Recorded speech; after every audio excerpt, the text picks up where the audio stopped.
Steve Harvey dropped the microphone. He walked off the stage. He headed straight toward the veteran. Nobody saw this coming. The studio lights were blazing. The cameras were rolling. The audience was laughing just seconds before. Then silence. Complete, total silence. Steve Harvey, the man who had spent 2 decades making millions laugh, couldn't speak. His eyes locked on a man in military dress uniform standing at the family podium. The veteran's hand was over his heart. His face was stoic, but his eyes told a different story. A story that was about to stop everything. This wasn't supposed to happen. Family Feud doesn't stop. The show runs on rhythm, on timing, on Steve's quick wit and the family's energy. But something had shifted. Something in the veteran's answer had cut through the noise, through the comedy, through the game itself. And Steve Harvey, instinctively, knew this was bigger than television. What happened in the next 5 minutes would become one of the most powerful moments in Family Feud history. And it all started with one question. If you want to know how a game show became a moment of national healing, subscribe now because what comes next will change how you see Steve Harvey forever. It was a Tuesday afternoon taping. The Johnson family versus the Martinez family. Standard setup. Typical energy. Steve was in his zone, sharp suit, quick jokes, reading the board like he'd done 1,000 times before. The game was moving fast. Answers were flying. The families were competitive but friendly. Everything was going exactly as planned. Then came the question. Name something a soldier carries with them even after they leave the military. Simple question. Standard Family Feud fare. The kind of thing that usually gets answers like dog tags, memories, a flag. The Martinez family was up. The veteran, Staff Sergeant David Torres, stepped up to the buzzer. He was in full dress uniform. Not unusual, contestants sometimes wear themed outfits. But there was something about the way he stood. Shoulders back. Eyes forward. The uniform wasn't a costume. It was him. Steve walked over with the microphone, ready to keep the energy light. All right, David, you look sharp. You serving right now? Retired, sir. 22 years. 22 years. Give this man a round of applause. The audience erupted. Steve smiled, nodded. Okay, David, name something a soldier carries with them even after they leave the military. David didn't hesitate. The uniform, Steve. The answer hit the board. Number 3. Not the top answer, but it was there. The family cheered. Steve moved to give his usual reaction, a joke, a laugh, something to keep the momentum going. But he stopped. Because David hadn't moved. He was still standing at attention, staring straight ahead, jaw tight. And Steve, who reads people for a living, saw it. The crack in the armor. Steve stopped mid-joke. The entire studio froze. Hold on, Steve said quietly. He looked at David. Really looked at him. You said the uniform. You wearing yours right now, man? That a special occasion or?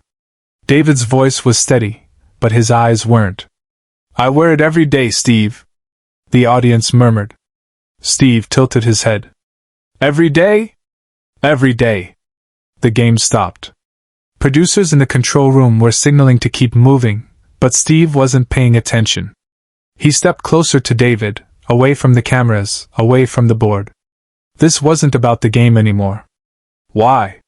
Steve asked, his voice softer now, almost private despite the microphones. Why every day, brother? David took a breath. The kind of breath you take before you say something you've been holding for years. Because my son can't wear his anymore. The room went silent. You could hear the lights humming. Steve's face changed. The comedian, the host, the entertainer, all of it fell away. What was left was just a man, standing in front of another man who was carrying something unbearable. Your son, Steve repeated, barely a whisper. David nodded. Corporal James Torres. He was 23. Killed in action 3 years ago in Afghanistan. The audience gasped. Some people covered their mouths. Others just stared. Steve closed his eyes for a second, then opened them. He didn't try to crack a joke. He didn't try to lighten the mood. He just stood there, holding the weight of what he'd just heard. "I'm so sorry, man," Steve said. His voice cracked. "I'm so sorry." David's military bearing was breaking. His shoulders shook slightly. But he kept his composure. He loved serving. He loved this country. He wanted to make a difference. And he did. But he didn't get to finish his career. So I wear mine for him. Every day. Until I can't anymore. Steve Harvey, the man who always had words, had none. He looked at David. He looked at the family behind him, David's wife, his daughter, his brother, all of them emotional but standing strong. He looked at the audience, many of whom were now openly crying. And then Steve did something no one expected. Behind the scenes, Steve made a decision that defied every producer's expectation. He took off his jacket. His signature, perfectly tailored jacket. He folded it carefully, walked over to David, and draped it over his arm. "You keep wearing that uniform with pride, man. You keep honoring your son. But you don't carry this alone. You hear me?" David broke.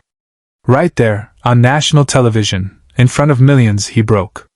He covered his face with his hand. His family rushed forward, surrounding him.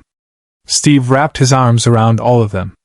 The opposing family, the Johnsons, left their podium and joined them. The entire audience stood. Hands over hearts. Silent. Respectful. United. The cameras kept rolling, but no one was thinking about television anymore. This was something else. Something raw. Something real.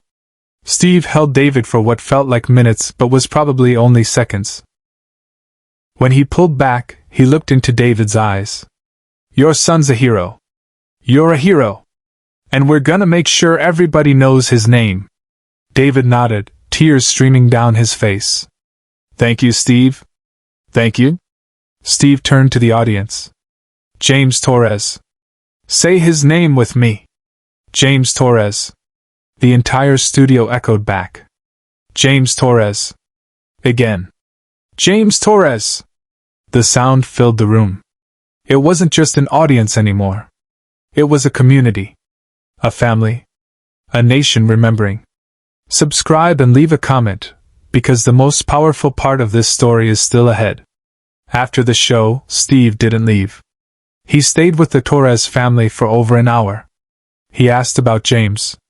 He looked at photos. He listened to stories. He laughed at memories and cried at losses. The crew had to wait. The next taping was delayed. But no one complained.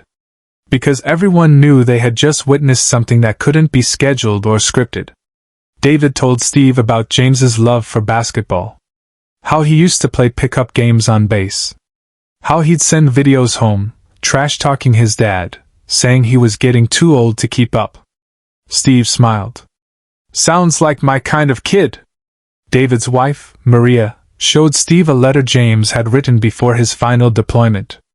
In it, James wrote about wanting to come home and help other veterans transition back to civilian life. He wanted to start a foundation. He wanted to make sure no one felt alone. Steve listened. He nodded. And then he made a promise. "We're gonna do that. In his name. I'm gonna help you build that foundation. We're gonna make sure James's dream doesn't die with him." The Torres family stared at him. "You don't have to do that, Steve." "Yes, I do," Steve said firmly. "Because that young man gave everything. And the least I can do is make sure his vision lives on." But this is the moment no one in the studio, and no one watching at home, ever saw coming. 3 months later, the James Torres Veterans Transition Foundation was launched.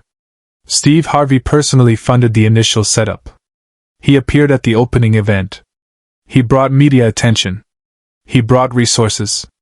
But more than that, he brought heart. The foundation now helps hundreds of veterans every year transition back to civilian life, find careers, and connect with mental health resources. David still wears his uniform every day. But now, when people ask him why, he doesn't just tell them about loss. He tells them about legacy. He tells them about a comedian who stopped a game show to honor a soldier. He tells them about the moment that changed everything. Steve never forgot that day either. In interviews since then, he's called it one of the most important moments of his career. "I've made people laugh for decades," he said in one interview. "But that day, I got to do something more important.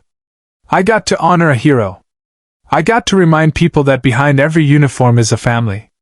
A story. A sacrifice." The episode aired months later. When it did, it went viral. Millions of views. Thousands of comments. Veterans across the country reached out to share their own stories. Families who had lost loved ones found community. The moment transcended entertainment. It became a movement. Steve framed his jacket, the one he gave to David that day. But he didn't keep it. He gave it to the foundation. It hangs in their lobby now, next to a photo of Corporal James Torres in full uniform, smiling, ready to serve. The plaque underneath reads, "In honor of those who serve, those who sacrifice, and those who remember.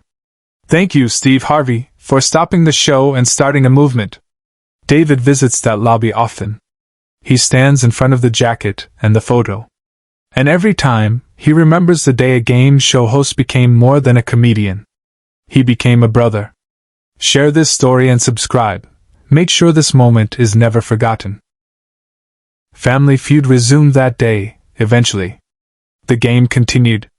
The Johnsons won. But no one remembers the score. No one remembers the questions. What they remember is the moment Steve Harvey chose humanity over entertainment. The moment he broke protocol to honor a father's grief and a son's sacrifice. They remember the uniform. The tears. The unity. Because some moments are bigger than television. Some stories demand to be told. And some heroes, like Corporal James Torres, like Staff Sergeant David Torres, like Steve Harvey, deserve to be remembered not for what they said, but for what they did when it mattered most. Steve Harvey didn't just host a game show that day. He hosted a moment of healing. A moment of connection. A moment that reminded us all that behind every question, every answer, every game, there are real people with real pain and real strength. And sometimes, the greatest act of leadership isn't telling a joke. It's knowing when to stop, listen, and stand with someone who needs it. The uniform still hangs in the Torres home. Right next to James's medals. David wears his every day, just like he promised. And every time he does, he remembers the day a comedian saw him. Really saw him. And chose to honor not just his son, but every person who has ever worn the uniform and carried the weight of service. But there's more to this story that most people don't know. In the weeks following the taping, Steve personally called David 3 times. Not for publicity. Not for cameras. Just to check in. To ask how he was doing. To make sure the family was okay. Maria Torres later said in an interview, "Steve became family that day. He didn't have to do any of this. But he chose to. And that choice changed our lives." The foundation Steve helped create has now served over 800 veterans. They've helped former service members find jobs, access therapy, reconnect with their families, and rebuild their lives after trauma. Every single person who walks through those doors sees that jacket. They see James's photo. And they understand that their service matters. That their sacrifice is seen. That they are not forgotten. On the anniversary of James's death, Steve sends flowers to the Torres family. Every single year. Without fail. He's attended memorial services. He's spoken at veterans events. He's used his platform to amplify stories of service and loss. And he's never once asked for credit. "That's not who Steve is," David said in a recent interview. "He doesn't do it for the cameras. He does it because he cares. Because he understands that some moments are bigger than entertainment. Some moments require you to be human first." Steve's own father was a veteran. He rarely talks about it publicly, but that day, standing with David, he was thinking about his dad. About the sacrifices military families make. About the weight they carry long after the uniform comes off. And he decided that if he had a platform, He was going to use it to honor that weight. The episode became one of the most watched Family Feud segments in history. But more importantly, it became a catalyst for conversation. Schools used it to teach about sacrifice. Churches showed it to congregations. Veterans organizations shared it to remind people that grief doesn't have an expiration date. That healing isn't linear. That honoring the fallen means standing with those they left behind. David still gets messages from strangers who saw the episode. They thank him for his service. They share their own stories of loss. They tell him that seeing Steve stop the show gave them permission to acknowledge their own pain. To wear their own uniforms, whatever form they take, with pride. That's the Steve Harvey the world doesn't always see. The one who stops the show. The one who gives his jacket. The one who turns a game into a moment of grace. The one who understands that true leadership isn't about always having the punchline. It's about knowing when to put the microphone down and just listen. When to step off the stage and step into someone's pain. When to use your voice not to entertain, but to elevate. And that's the moment we'll never forget. Not because it was planned. Not because it was scripted. But because it was real. Because in a world that often feels divided, cynical, and cold, Steve Harvey reminded us that compassion is always the right answer. That seeing people, really seeing them, is the most powerful thing we can do. James Torres gave his life for his country. David Torres wears his uniform to honor that sacrifice. And Steve Harvey stopped a game show to remind us all that some things are more important than winning. That's not just television. That's humanity. And that's why this story will live on long after the cameras stop rolling.